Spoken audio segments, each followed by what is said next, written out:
December 31st, 1999.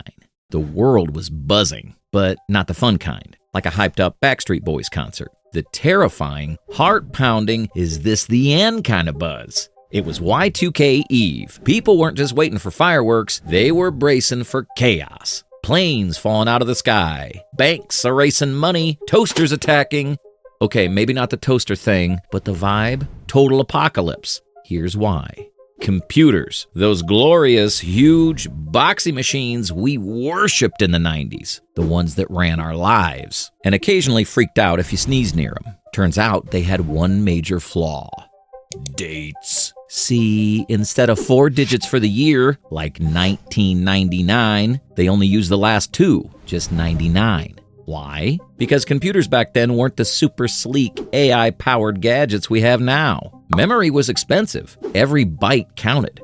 So, programmers cut corners. They figured, we'll deal with the 2000 problem later. Spoiler, later came fast. By the 90s, everything was computerized. Banks, power grids, hospitals, even your Furby. And when people realized those systems might not handle the year 2000, panic. Would computers think it was 1900? Or just year 0? Would they crash, reset, rebel? No one knew. Cue the hysteria. Governments, businesses, random guy on the street, everyone freaked out. The term Y2K compliant was suddenly hotter than in sync. Companies threw billions into fixing the bug. Programmers worked around the clock, sipping Jolt Cola and questioning life choices. And regular people, they weren't taking chances. The prepping began. Canned food, water, generators. One guy bought a wood-burning stove for his New York apartment.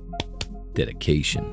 Even schools got in on it. Remember those emergency drills? Teachers acting like huddling under a desk would save us from what exactly? A nuclear Excel meltdown? Classic. And don't forget the media. They fanned the flames like it was their job. Y2K Doomsday. Countdown to meltdown. Cable news was basically one long horror movie trailer. It didn't stop there. Hollywood jumped on the bandwagon too. Movies like Armageddon and Deep Impact fueled the paranoia. Sure, they were about asteroids, but the message was clear. We're not ready for disaster. Meanwhile, your neighbor's dad, he was in the basement hoarding canned beans and ammo. By December 1999, the vibe was peak hysteria. People were pulling money from banks, buying maps, as if Google Maps wasn't going to survive. Wait. It didn't exist yet. Anyway, midnight approached, and the countdown was intense. Not the fun kind with sparkly hats and champagne. This was sweaty, white-knuckled terror. The New York Times Square ball dropped, the clock struck 12, and nada. Planes didn't fall. Banks didn't erase your $14.76. Your Tamagotchi kept chirping. Even AOL dial-up survived. Turns out all those software patches worked. Or maybe the problem wasn't as big as we thought. Either way, the world kept spinning. But for a hot second, we really thought it was over. Let's talk about the real MVPs here. The programmers. These heroes cranked out code like their lives depended on it. But honestly, they kinda did. Imagine the pressure. Hey, if you mess this up, planes will crash, bruh. No big deal. Meanwhile, regular folks were in survival mode, the Y2K preppers. These weren't your average coupon cutters. They had bunkers, gas masks, cans of Spam stacked like Tetris blocks. One guy reportedly spent $100,000 on supplies. Bet his family still jokes about it. Then there were the skeptics, rolling their eyes, sipping Surge, saying, "This is dumb," until their internet glitched for 5 seconds. Then it was, "Wait, was that Y2K?" Pure chaos.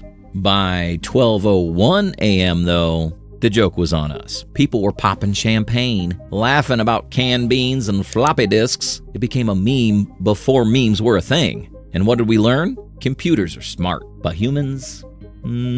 Dramatic. We took a calendar glitch and turned it into Independence Day. Props to us. Now, Y2K is retro, a quirky footnote in history. We laugh about it, like blockbuster late fees or lime green iMacs, but at the time, it was real. The fear, the hype, the countdown. If you were there, you get it. If not, just imagine TikTok collectively losing its mind. Same vibe. And sure, the world didn't end, but for a second there, it really felt like it might.